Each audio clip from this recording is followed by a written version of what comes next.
Yes, hello again and welcome back to another episode of Mags Frags, where it's the fragrance that's the star of the show. My name's Paul and it's my mission to pair you with your perfect signature scent.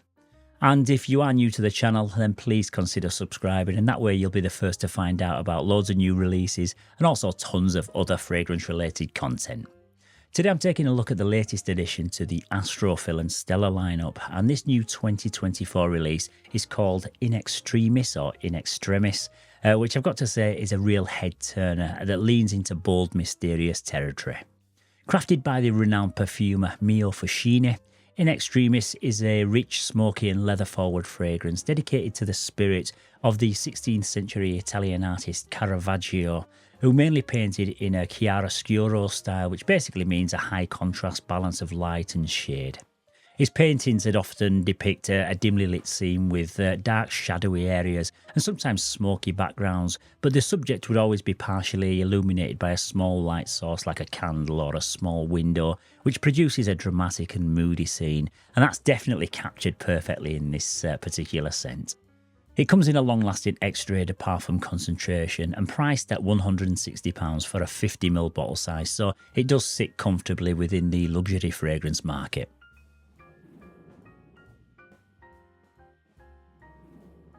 Yeah, in terms of presentation and bottle design, all Astrophil Stella fragrances come in the same elegant and minimalist bottle design, with this sleek pebble shape, clean lines and a heavy base, adding a sense of quality and sturdiness to the design.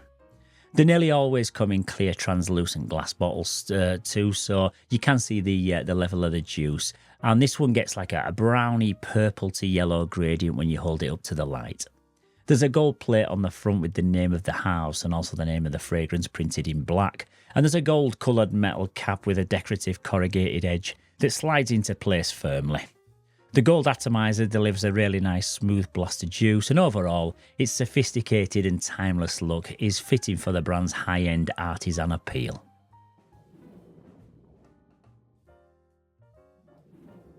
Okay, so the top notes in this one are galbanum, angelica, lentisque, blue chamomile and birch.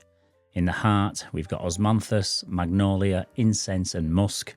And the base notes in this one are vetiver, leather, oud, ambergris, patchouli, guaiac and oak moss.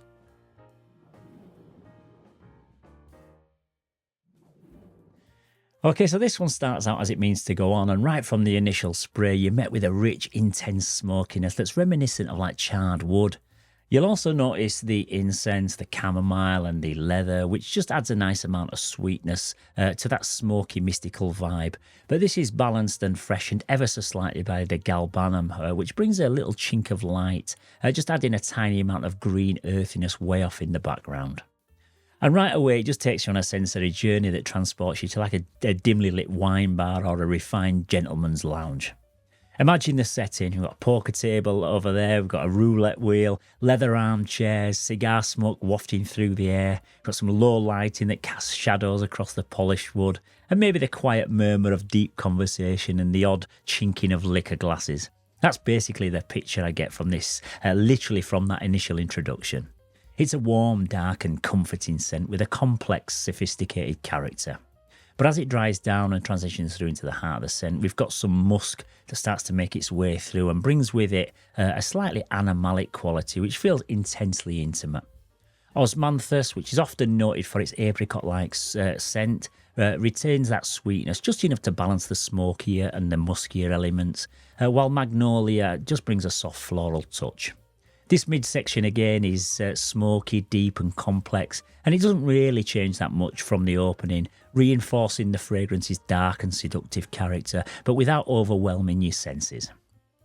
The aroma leans very masculine in my opinion, but can certainly be appreciated by anyone that's drawn to dark and complex and smoky profiles.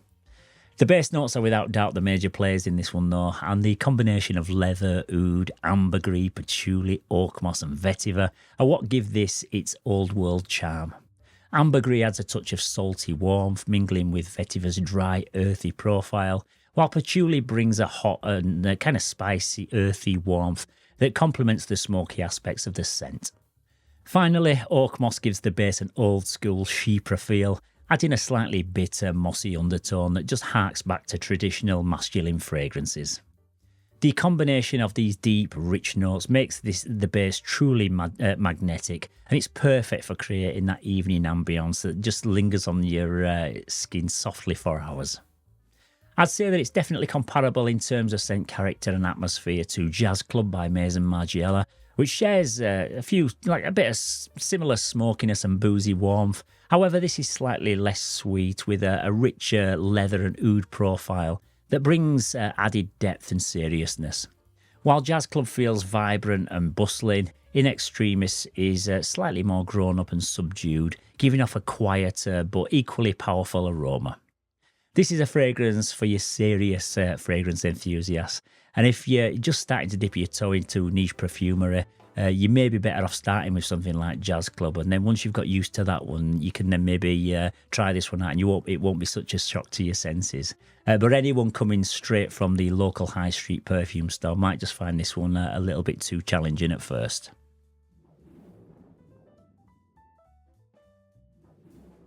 Yeah, this is a fragrance that must be worn in the correct setting to fully appreciate it, in my opinion. You can't just give yourself a few casual sprays and head out to your 9-to-5 job wearing it, that's for sure. This has got a chilled out, sophisticated nighttime feel, so perfect if you're heading out to a quiet bar for a date night, or even just staying in reading a book just sat in your favourite leather Chesterfield armchair in front of a crackling fire. It's just got a really cosy feel to it, so it's perfect for the cooler months of the year when you just want a warm hug from your fragrance.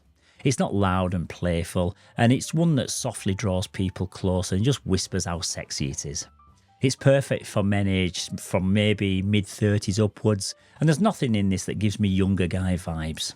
That doesn't mean it's old-fashioned though, it's just kind of more like a tailored suit rather than it is hoodie and jeans.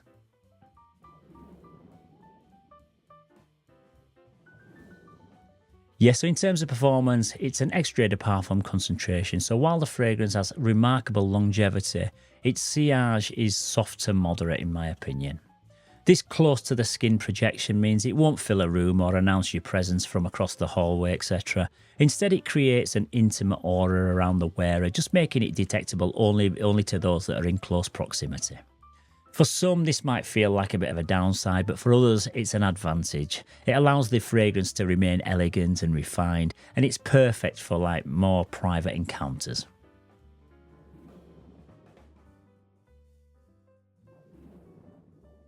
Okay, so Astrophil Stella's In Extremis feels like a tribute to classic masculinity. A fragrance for someone who's self-assured, mysterious, and a bit of a romantic at heart. It's for the person who enjoys the finer things in life and isn't afraid to embrace a bit of darkness and sophistication every now and again. This scent captures a moment in time, an atmosphere, a mood, like a sensory painting in fragrance form. If you're a fan of smoky, leather-forward fragrances with a touch of mystique, In Extremis is likely to become a cherished part of your collection. It's an unforgettable modern fragrance with a timeless soul, and for those willing to embrace its rich complexity, it's a signature scent that exudes quiet power and an extreme amount of elegance. Okay, so once again, that's about it for this latest episode. But tomorrow, I've got another niche scent for you, and I'll be also talking about this handsome-looking fella from the house of Xerjoff. I've also got a new one from Mancera coming called Cherry Cherry. That should be with us in the next couple of days. So if you don't want to miss either of those, then make sure you subscribe and you hit that subscribe button.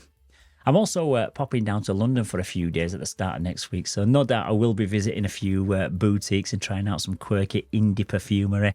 So I might capture some footage for you if I do come across anything interesting. And you can also see what else I got up to. I have booked onto that Lift 109 thing that takes you to the top of one of the chimneys at Battersea Power Station. And I'm absolutely scared witless of heights, so that should be quite amusing. But as always, fellas, thank you once again for tuning in today. Stay safe, keep smelling fresh, and I'll see you very soon in the next one. Bye-bye for now.